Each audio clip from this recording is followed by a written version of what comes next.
നിക്ക്.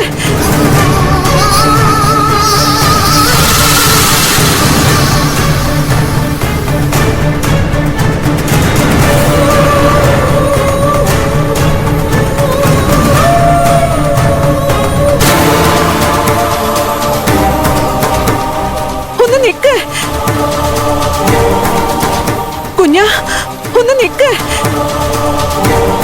കുഞ്ഞാ.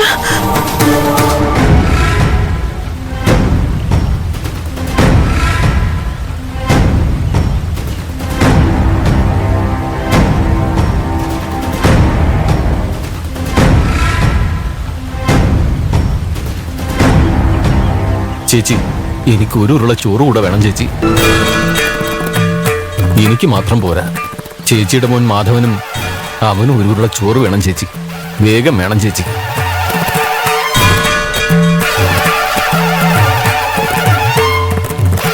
കുഞ്ഞാ, അവിടെ നിക്ക കുഞ്ഞാ, ഒന്ന് നിക്ക് കുഞ്ഞാ.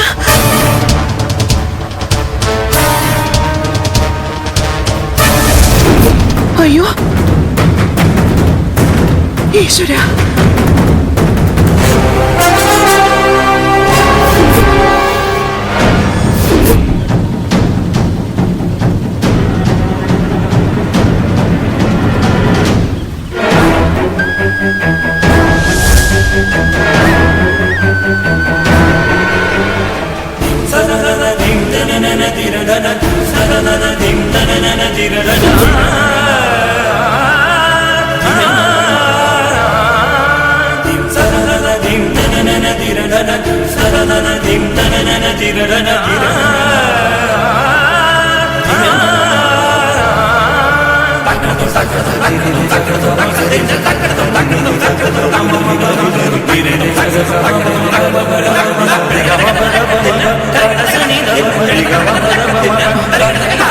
കുഞ്ഞികൃഷ്ണ,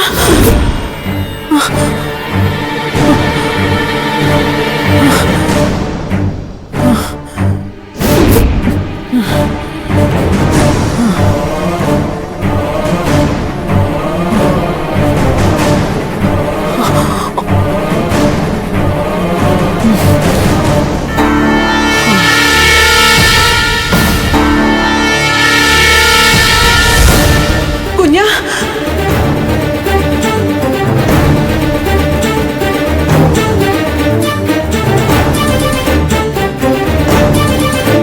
ചേച്ചി, എനിക്ക് ഒരു ഉരുള ചോറ് കൂടെ വേണം ചേച്ചി. എനിക്ക് മാത്രം പോരാ, ചേച്ചിയുടെ മോൻ മാധവനും അവനും ഒരു ഉരുള ചോറ് വേണം ചേച്ചി. വേഗം വേണം ചേച്ചി.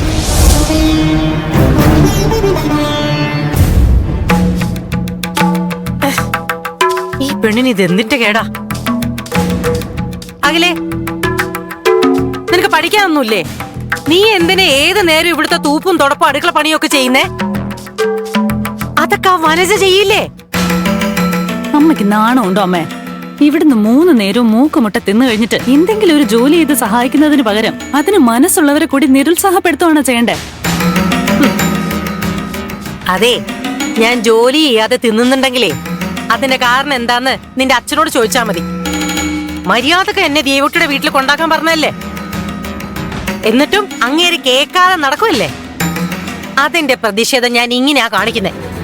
അമ്മ ആള് കൊള്ളാലോ. ദേവൂട്ടിയുടെ വീട്ടിൽ കൊണ്ടാക്കാത്തതിന് ഇവിടെ ഉള്ളവരോടാണോ പ്രതിഷേധം കാണിക്കുന്നത്? അതൊക്കെ എന്ത് മോശപ്പെട്ട സ്വഭാവം അമ്മേ. ഇവിടെ ഉള്ളവരോട് പ്രതിഷേധം കാണിച്ചാലേ ദേവൂട്ടിയുടെ വീട്ടിൽ എന്നെ കൊണ്ടുവിടുന്നതിനെ പറ്റി നിന്റെ അച്ഛന് ചൂടും ഉണ്ടാവും. ഓ, ദേവു ചേച്ചി അവിടെ സന്തോഷത്തോടെ കഴിയുകയാണെന്നായിരിക്കും ഇവരുടെയൊക്കെ വിചാരം. പാവം ദേവു ചേച്ചിയുടെ അവസ്ഥ എന്താണെന്ന് എനിക്ക് മാത്രമല്ലേ അറിയൂ. അമ്മേ, സ്വാതന്ത്ര്യ സമരം നടത്തുന്നെങ്കിൽ നടത്തിക്കോ. പക്ഷെ ഇവിടെ ഇങ്ങനെ ചുമ്മാതിരുന്ന് തിന്നാനൊന്നും എന്നെ കൊണ്ട് പറ്റില്ല. അമ്മയെ പോലെ മേലനങ്ങാതെ മൂക്കുമുട്ട തിന്നാൻ എനിക്കല്പം മാനാഭിമാനമുണ്ട്. എന്താടിയാ സത്യം നീ പറഞ്ഞേ? ഞാൻ മാനാഭിമാനം ഇല്ലാത്തവളാണോ? നീ തന്നെ ഇതൊക്കെ പറയണം. ഞാനുള്ള കാര്യോ പറഞ്ഞേ. അല്പമെങ്കിലും ആത്മാഭിമാനം ഉണ്ടായിരുന്നെങ്കിൽ അമ്മ ഇങ്ങനെയൊക്കെ ചെയ്യാമായിരുന്നോ? അതും ആ വയ്യാത്ത വനജ ആന്റിയോട്. സ്വന്തം തള്ളയോടില്ലാത്ത സ്നേഹവും മമതയാണല്ലോ നിനക്ക് വല്ലവരോടും. നിന്റെ നെകളിപ്പൊക്കെ എന്താണെന്ന് എനിക്ക് അറിയാം.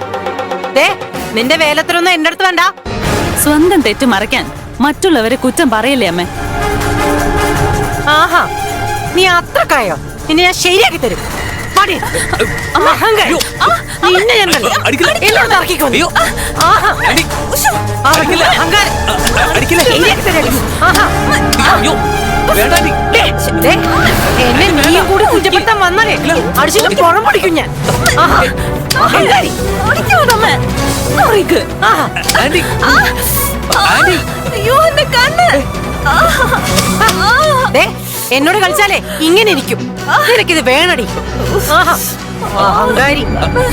അഖില അഖില എന്തു പറ്റി? താനിങ്ങ് വന്നേ, ഇറങ്ങ്. താനെന്തിനാ വെറുതെ ആന്റിയോട് വഴക്കുണ്ടാക്കാൻ പോകുന്നത്? അവരൊന്നും ചെയ്തില്ലേ വേണ്ട. അതിന്റെ പേരിൽ താൻ ഇങ്ങനെ തല്ലു കൊള്ളണോ? എവിടെ നോക്കട്ടെ, കളി. പതുക്കെ പതുക്കെ.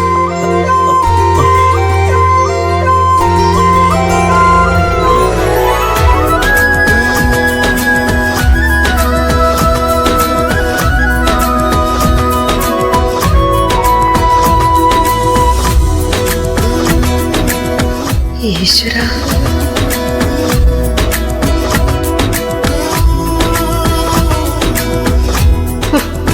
ഈ ചെക്കൻ്റെ ഒരു കാര്യം. ഏത് നേരം അവളുടെ പിന്നാലെ. ഈ വീട്ടിൽ നടക്കാൻ വയ്യാതെയായി.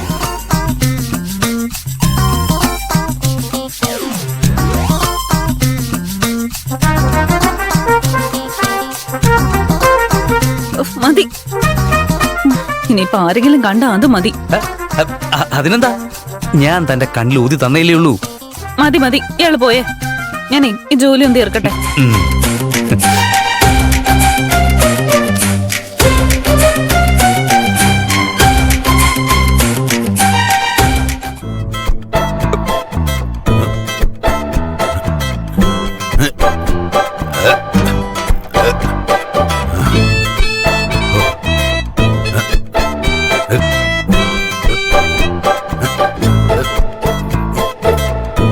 നിങ്ങളിങ്ങനെ മസിലും പെരുപ്പിച്ചിരുന്നോ?